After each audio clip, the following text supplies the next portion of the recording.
Hunting season is upon us and I could not be more excited. So let's talk about backcountry hunting when everything you have is on your back. What I do is I take the Sidekick, throw it in my ruck, and I also have the EDC kit. The EDC kit I have on my belt. I don't even notice it's there. And when I'm out stalking and I don't have my ruck or anything else, I know I have the basic life-saving essentials right there on my person. If you have a larger tent, maybe there's somewhat of a larger hunting party, I would recommend checking out the MyFac line. All the MyFac Pro line will have all your life-saving essentials, plus things to treat little common bumps, bruises, burns, things like that.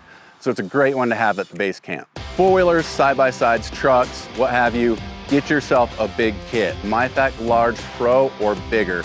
You don't have to carry it in. It's got tons of stuff and it's gonna have you covered no matter what the ailment or injury. Make sure to check out the website, see for yourself what's out there, and I guarantee you'll find the perfect kit for your next hunting trip.